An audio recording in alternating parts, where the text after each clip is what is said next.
नमस्कार, मैं रचना शर्मा चढ़ती कला टाइम टीवी देख रहे सभी दर्शकों का स्वागत करती हूं। आप देख रहे हैं हरियाणा न्यूज। समाचारों की शुरुआत से पहले एक नजर आज की मुख्य सुर्खियों पर।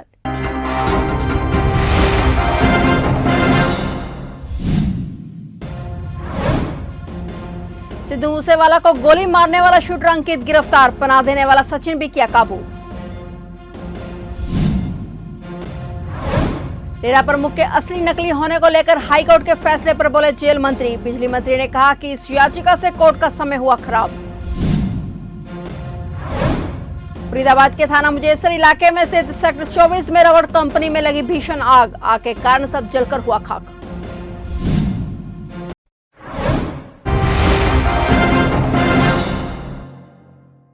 और अब समाचार विस्तार से। डेरा सच्चा सौदा प्रमुख राम रहीम के असली नकली होने को लेकर न्यायालय में दायर की गई याचिका को पंजाब एवं हरियाणा हाईकोर्ट ने खारिज कर दिया है। सुनवाई के दौरान हाईकोर्ट ने कड़ा रुख अपनाते हुए पिटीशन दायर करने वाले डेरा प्रेमियों को जमकर फटकार लगाई। इसे लेकर जेल मंत्री रणजीत सिंह चौटाला ने भी प्रतिक्रिया दी है। उन्होंने कहा कि कोर्ट ने साफ कर दिया है कि पैरोल पर जेल से बाहर आए बाबा ही असली हैं और उन्होंने कहा कि ऐसे मामलों में याचिका दायर कर कोर्ट का समय बर्बाद नहीं करना चाहिए। बिजली मंत्री फतेहाबाद में एक बैठक लेने पहुंचे थे। मीटिंग लेने के बाद उन्होंने डेरा प्रमुख को लेकर कोर्ट में दायर की गई याचिका पर कहा कि उन्होंने पहले ही कहा था कि डेरा प्रमुख के नकली होने को लेकर फैलाई जा रही बात बेबुनियाद है। उन्होंने कहा कि याचिकाकर्ता ने कोर्ट का समय नष्ट किया है। ऐसे में याचिकाकर्ता पर क्या कार्रवाई होगी यह कोर्ट ही निर्धारित करेगा। सिद्धू मूसेवाला हत्याकांड में तीसरे शार्प शूटर अंकित सेरसा को दिल्ली पुलिस की स्पेशल सेल ने गिरफ्तार कर लिया है। उसके एक और साथी सचिन चौधरी को भी काबू कर लिया गया है। बताया जा रहा है कि आरोपी सचिन ने शूटरों को पनाह दी थी। सचिन हरियाणा के भिवानी जिले का रहने वाला है और शार्प शूटर अंकित सेरसा सोनीपत का रहने वाला है। पुलिस ने बताया कि सचिन भिवानी राजस्थान में लॉरेंस बिश्नोई गैंग का पूरा काम संभालता था। आपको बता दें कि इससे पहले दिल्ली पुलिस ने गोली चलाने वाले 2 शूटरों सहित 3 लोगों को गिरफ्तार किया था। इन शूटरों को गुजरात से गिरफ्तार किया गया था। हमारी टीम्स लगातार इस केस पे मेहनत करती रहीं और हमारी टीम्स को ये था कि जल्द से जल्द जो अभी बाकी 4 शूटर नहीं पकड़े गए और जो लोग इनको मेन शरण दे रहे थे, इनको लॉजिस्टिक्स प्रोवाइड कर रहे थे, इनको हाइड आउट्स प्रोवाइड कर रहे थे, इनके वेपन संभाल रहे थे, इनको गाड़ियाँ दे रहे थे, उन पे भी एक्शन किया जाए।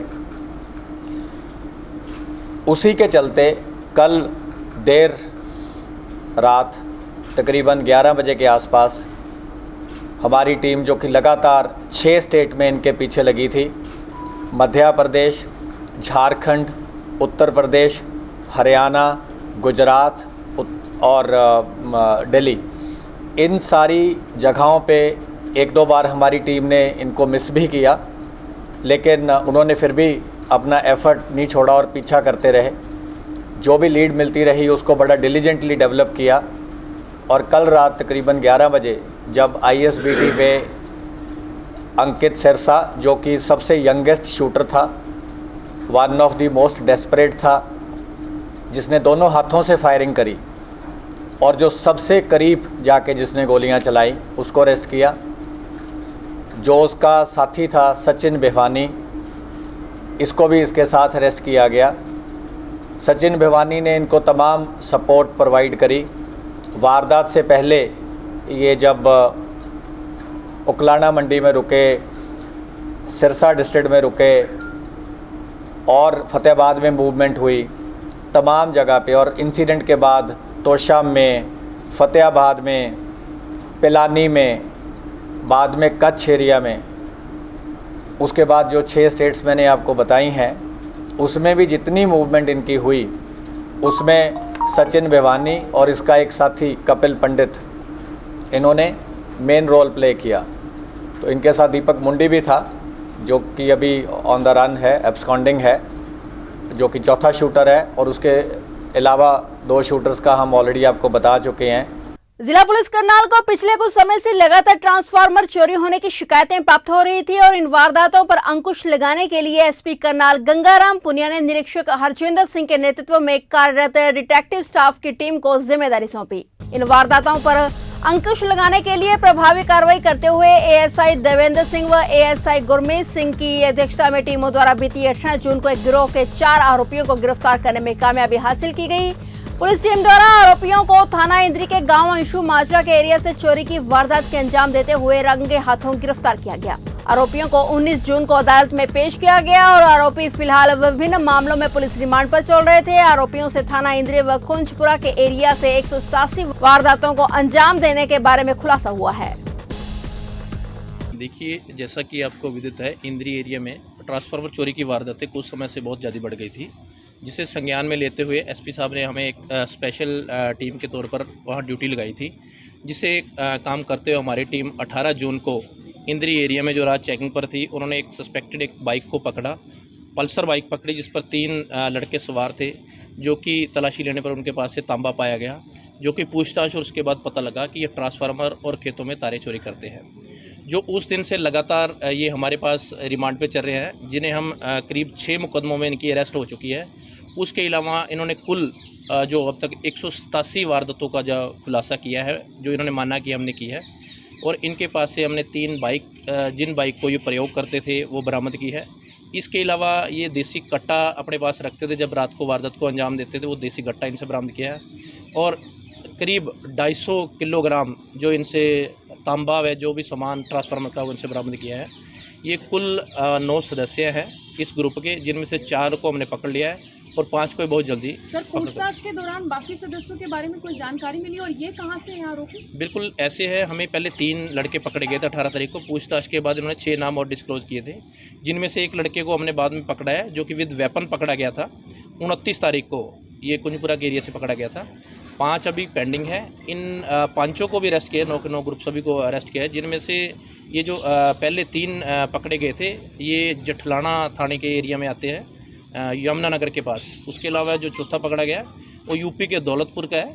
इनके ठिकाने अलग अलग जगह है, जो कि दौलतपुर में भी हैं, यहाँ जठराना एरिया में भी है, और उसके अलावा इनके सहारनपुर में भी एरिया में इनके ठिकाने हैं। कहाँ पर बेचते थे ये सारा सामान? ये कुछ इनके जो अभी इनके साथ साथी है अधिकारी, वो आगे इनका सेल और वो बेचते थे सभी माल। जो इन्होंने अपना माल रखा हुआ था या कुछ इनका बेचने के लिए भी तैयार थे, वो माल बरामद हुआ। बाकी साथी पकड़े जाएंगे। फिर ये उदयपुर व अमरावती में हुए हत्याकांड के विरोध में टोहाना के कैंची चौक स्थित बालाजी मंदिर में समस्त हिंदू समाज के बैनर तले आम सभा का आयोजन किया गया। इस दौरान हनुमान चालीसा का पाठ किया गया, जिससे माहौल भक्ति में हो गया। इस दौरान देश में एकजुट होने का संदेश दिया गया, ताकि शरारती तत्व हावी ना हो।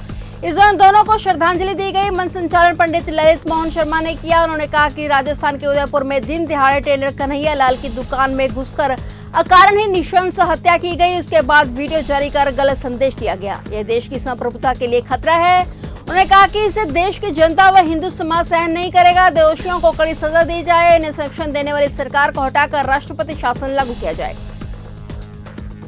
देखिए, ये जो मलेच्छों ने देश में गृह युद्ध छेड़ रखा है, गृह युद्ध का इनका दूसरा पड़ाव चल रहा है।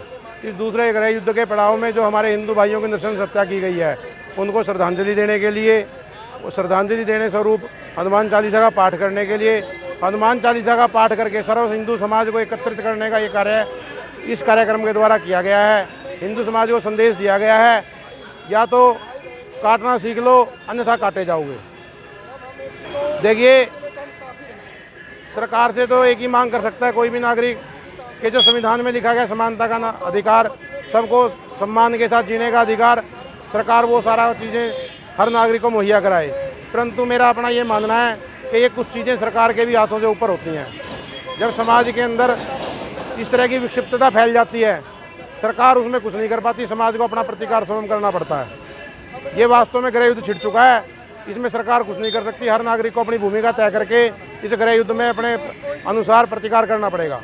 नहर पर नहाने गए 10वीं कक्षा के एक छात्र की मौत हो गई। छात्र का शव पाल घाट के पास से बरामद हुआ है। पुलिस ने कल्पना चावला मेडिकल कॉलेज में शव का पोस्टमार्टम करवाकर परिजनों को सौंप दिया है। जानकारी के अनुसार हांसी रोड निवासी प्रिंस एसडी मॉडल स्कूल में 10वीं कक्षा का छात्र था। रविवार को वह नहाने के लिए नहर पर गया था और इस दौरान वह अचानक नहर में डूब गया। जैसे ही घटना की जानकारी परिवार के लोगों को मिली, उनके पांव तले से जमीन खिसक गई।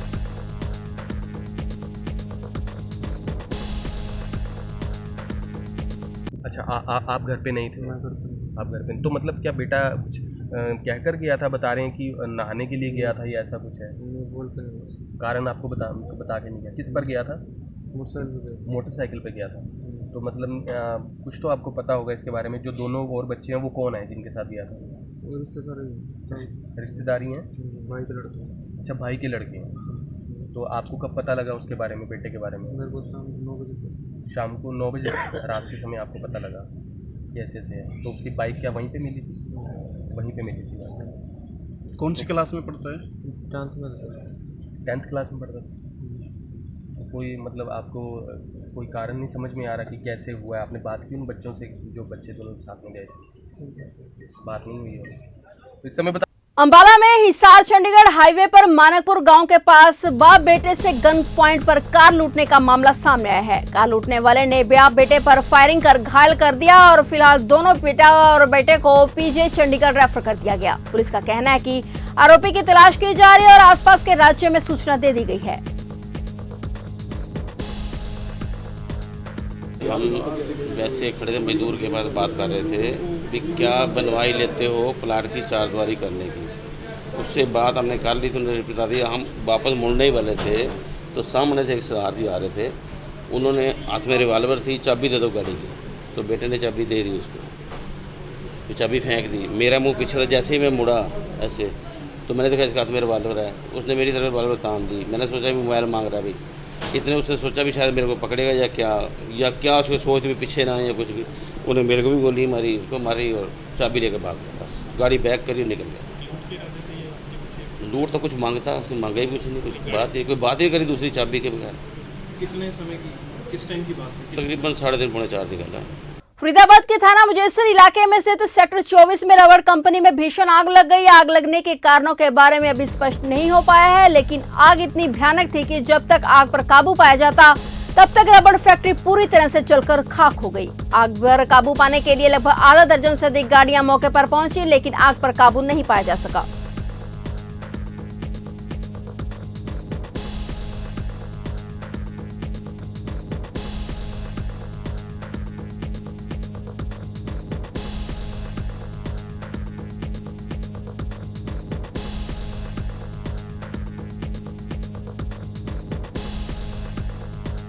है सर 30/2 इंडस्ट्रियल एरिया में जी आग लगी हुई है। इसमें रबड़ का कोई आइटम बनता है। जी जी 4-5 गाड़ियाँ आई हुई है। आग गुजारी काबू तकरीबन हो लिया है। लगभग आग पर काबू पाने के प्रयास में है आप लोग? पूरा प्रयास किया जा रहा है, तो जल्दी ही प्रयास करके और आग बुझा दी जाए। तो आधा दर्जन गाड़ियाँ लगी है अभी तक बुझाने में? अभी 4-5 गाड़ियाँ लगी हुई है, 3 गाड़ियाँ लगातार लगी हुई है। जी जी। तो अगर माल की बात करें, अगर कंपनी में नुकसान की बात करें तो सर? तो ये तो आग बुझने के बाद ही पता लगेगा, मालिक बताएगा कितना क्या है। रबड़ काम होता था इसमें? रबड़ का कोई आइटम बढ़ता है ऑटो गाड़ी। कुछ जानी नुकसान के बारे में बात करें तो? नुकसान के बारे में तो मालिक जानी नुकसान के बारे में किसी कोई नुकसान नहीं है। सभी हेल्प कर रहे हैं, मजदूर लोग वर्क भी हमारे साथ हेल्प में है और आग जल्दी बुझाएगी। Thank you sir.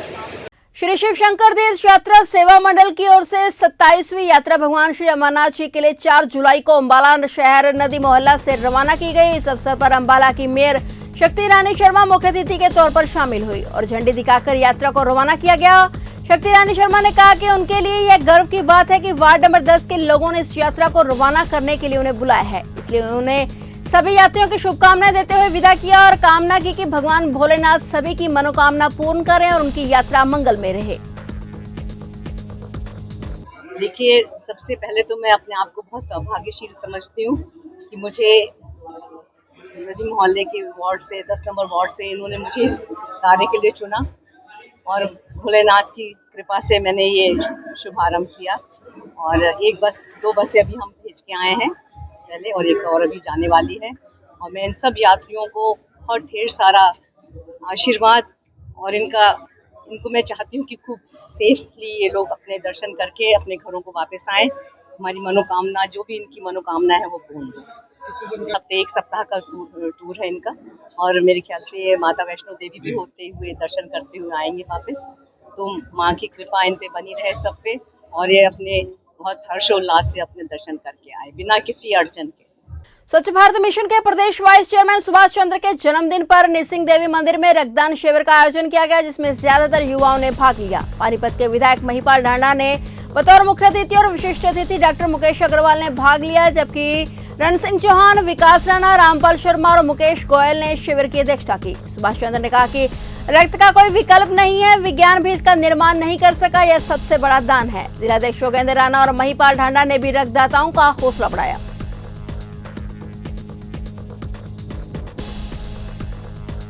आज सुभाष चंद्र जी का जन्मदिन है, उसके लिए मैं सुभाष चंद्र जी को उनके जन्मदिन पर बहुत बहुत शुभकामनाएं देता हूं, बधाई देता हूं। परमपिता परमात्मा से प्रार्थना करता हूं कि उनका स्वास्थ्य अच्छा रहे और उनकी दीर्घायु हो और वो जीवन में सफल हो।